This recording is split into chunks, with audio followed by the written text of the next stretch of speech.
Welcome everyone to another episode of Slasher Scotty. I am your host Scotty McCoy, and boy do I have a surprise for all of you. I have on Zoom with me right now Rowan Weiblen, and she played Amy in Bloody Summer Camp. She's also one of my co-hosts for the To the Movies podcast. Hey Rowan, how are you doing?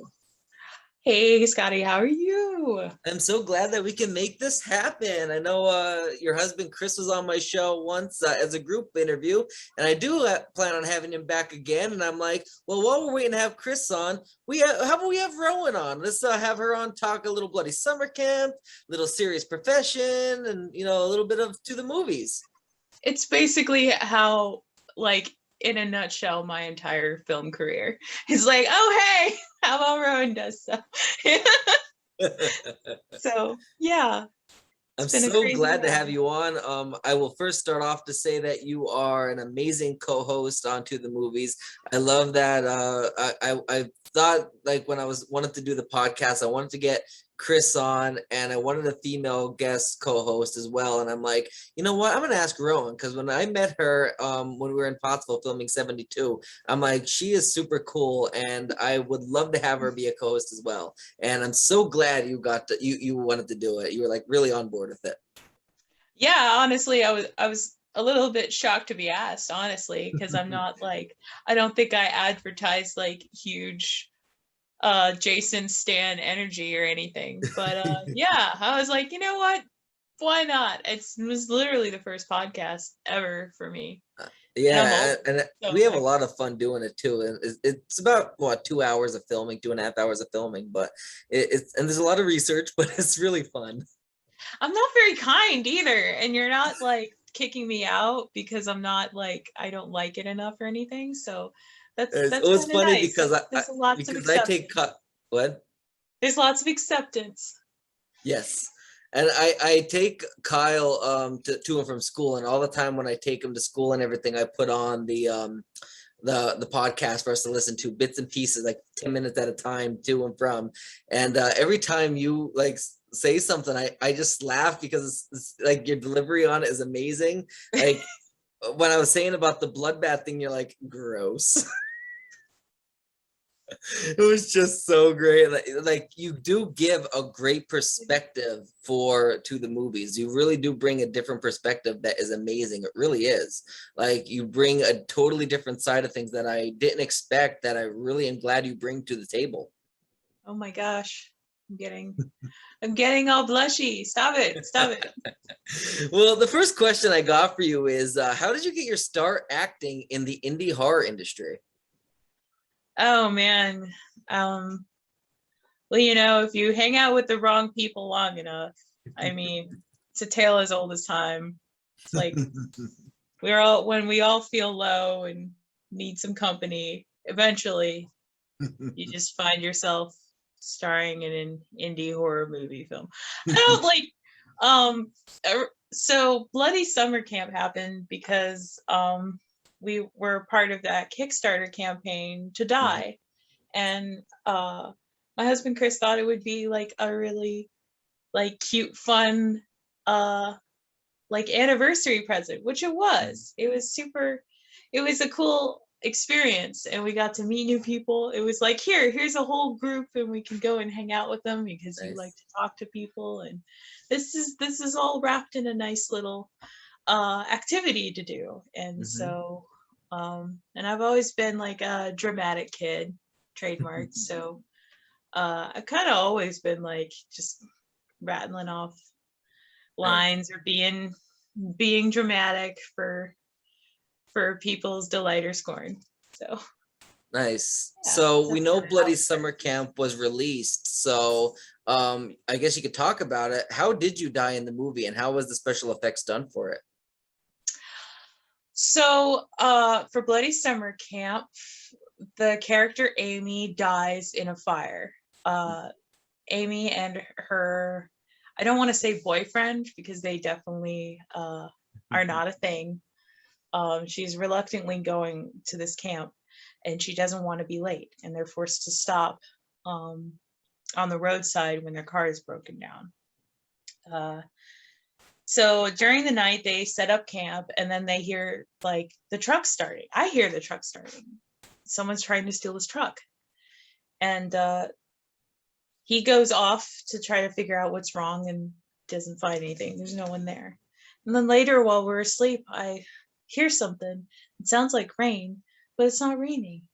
It's gasoline. And I burn to death. Or the character burns to death. And it is very awful, and is together as a unit were the first death of the movie. So nice. Yeah. I really wanted to do the special effects part of it, where you have a shot of my body. But that was actually done by the amazing Amber Folker, the co-creator of this movie, and does all the special effects.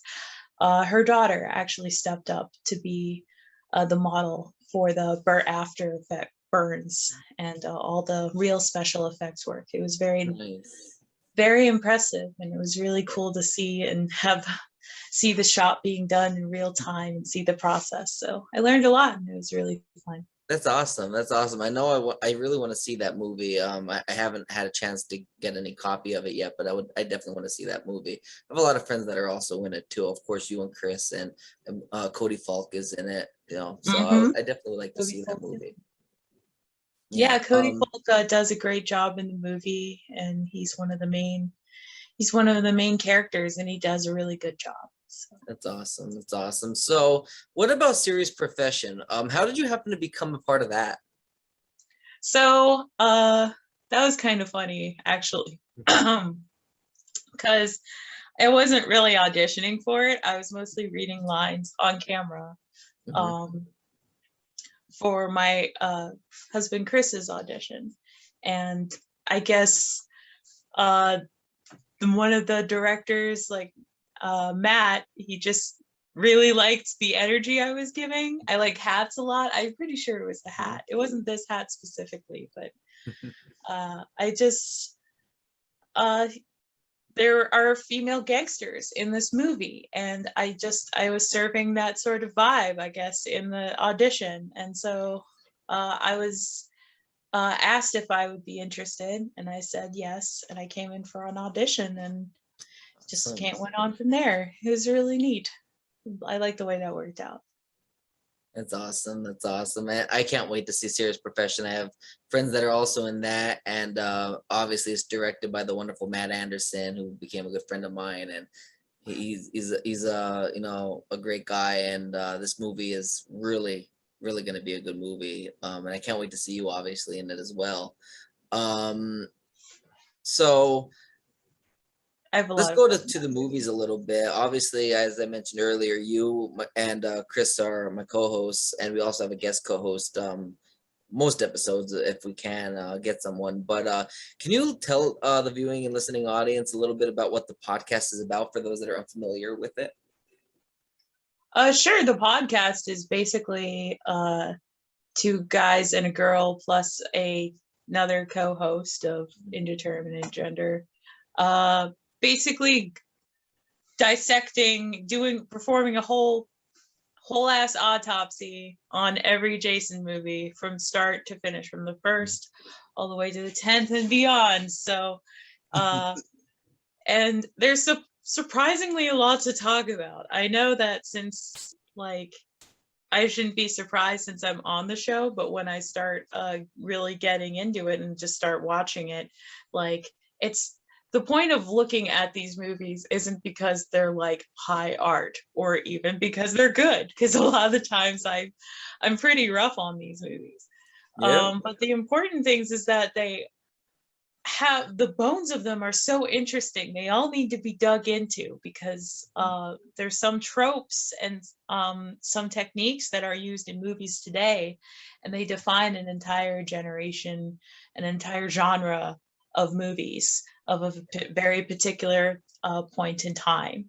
So yeah, that's what the movie is. It's just basically me hating on Jason movies. Friday the 13th. I don't even call them by what they're called. I just call them the Jason movies. Mostly a little bit of And even after we finish the Jason movies, I would eventually would be nice to go into Halloween and Child's Play, Scream, and all these other genres. Because I mean, if we can dissect so much of Friday the 13th for a single episode, like I mean, for God's sakes, we get 2.5 hours, of just one movie, and it's crazy because watching these movies as a fan and then watching them over from a critical eye, it really changes the perspective of the movies. Yeah, I think that's really what I have to offer because I'm not a fan of these movies. And by that I mean it's not that I hate them or anything. It's because I didn't grow up with these movies. I wasn't a horror fan until I was an adult. I have no like nostalgia.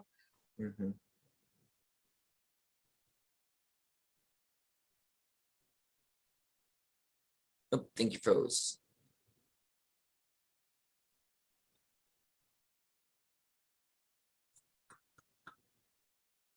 You there?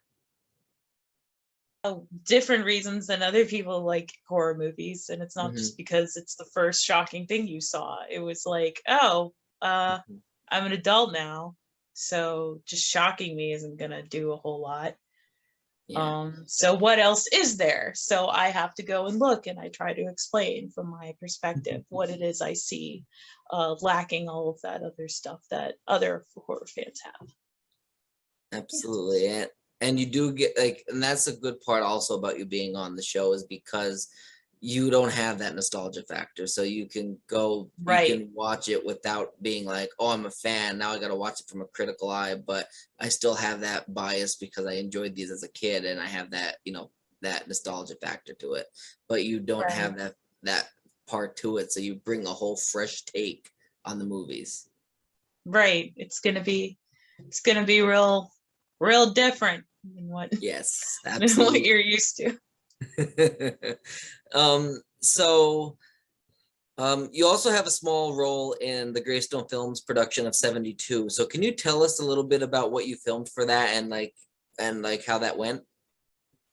So that was a weird day. I wasn't really expecting to be on set that day. I was just sort of like hanging out, taking turns driving because it's a long drive from Central VA to PA, where 72 was filmed, and it was nice to be up there. Like, I really liked that area a lot. Pottsville. Anyway, like I was going shopping and stuff, and then I would check in on Chris and like hang out, try to be a little bit sociable. And but I know the script because he's practiced with me so much, and so I started just being script supervisor, almost like just putting my nose in the business, and like well, people couldn't remember a thing, and then I'd be like, I know what you're supposed to say. And it's like, here, you say this, and then this person says this, and then this person says this. And so yeah, Chris was kind of like, yeah, she can do some stuff. And there's a scene in the movie where someone's having like a psychotic breakdown, or they're talking to themselves. I shouldn't say psychotic breakdown because I have no idea what it is, but in horror, using mental illness as a thing, it's a whole other thing. But anyway, someone is having visions, let's say, and you're not supposed to understand, so I didn't really have to think too hard about it. I stood in and I just ruffled up my hair and I just tried to deliver it in a really creepy way. And instead of just having a voiceover of like someone like hearing voices, they decided to just have me as a ghost, like with the shot of me speaking the lines. So that was pretty cool. I was like, didn't plan on that. I just literally, I went to the Knot Mall. Like I wasn't planning this at all, but my hair is still greasy because of a whole day in the summer in PA. So it's just like messing up my hair, and it was a hot day makeup. That day too. It was really hot. There was I didn't have makeup. I didn't I just sort of showed up. It's amazing what happens if you just show up and you happen to know the script. Yep, it worked out. You got an unexpected part in the movie, which is exciting. Yeah, I ended up being a character like in the movie. It's not a big part, but it's speaking role, and I wasn't planning on that at all. That was really cool that it worked out that way. Yeah, that is really awesome. So you mentioned briefly about how you got into horror films and everything. So currently, which horror film is your favorite?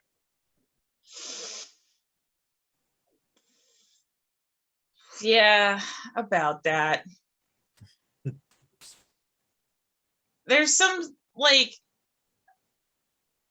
that's really hard for me to ask because it's kind of changes from day to day. One answer that I'm finding like pretty recently is The Witch. I've been on that since like 2016 or since whenever it came out, just because it makes me feel shit in the back of my spine. And it even feels familiar, so that's unsettling. So it's just got, you know, the production itself deserves deserves its own awards. Just how much detail they just put a bunch of people in the middle of the woods in an actual, they built an actual like historically accurate setting for this movie. So and just the tropes of it just feels so real. Like it's about a very deeply religious family, too religious for the Puritans, who were too religious for puritanical England. So that's a lot, but it does such a good job of like humanizing people and like giving them, like, you empathize with their fears and all of the characters' fears.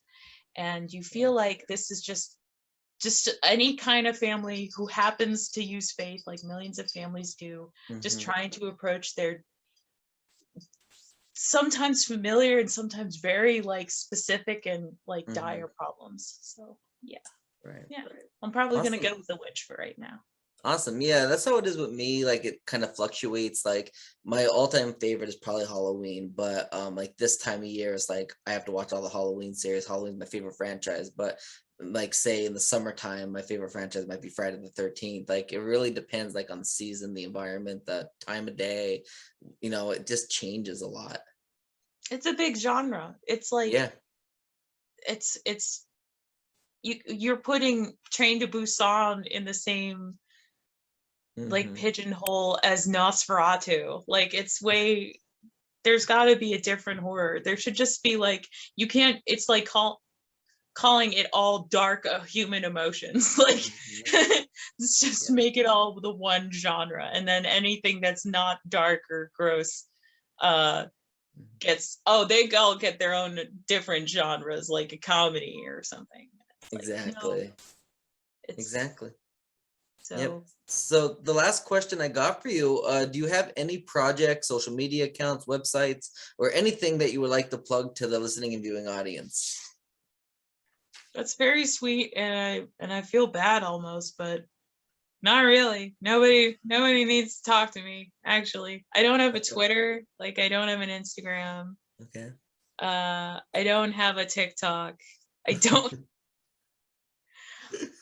don't know. I feel like if I did, then everyone would get sick of me right away, because I have opinions and lots of people are really cool about that, and then some people really aren't, and I think that it would be a lot to manage, and I don't know. Like I like doing what I do, and I feel like maybe at some point in the future, maybe I'll get some of that stuff together, or maybe I do have something that like, hey, I do want people to reach out to me. And I guess I'll just have to try then, because right now I got nothing. That's fine. Well, if for anybody that wants to see what you're up to on, you know, future projects, if they want to see in something, they can check your IMDb. I know you have an IMDb. Right. And go ahead. I said right. I got an email, like if someone in particular is interested in that. It's rowan.weiblen@gmail.com. And if you Google me, my LinkedIn is the first thing that shows in. That's how fucking normie I am deep down. So nice. So yeah, I really like horror, and I like talking about it. And Yeah, I and like promoting other people's projects. that's awesome. Yeah. And whenever I do, I'll be back.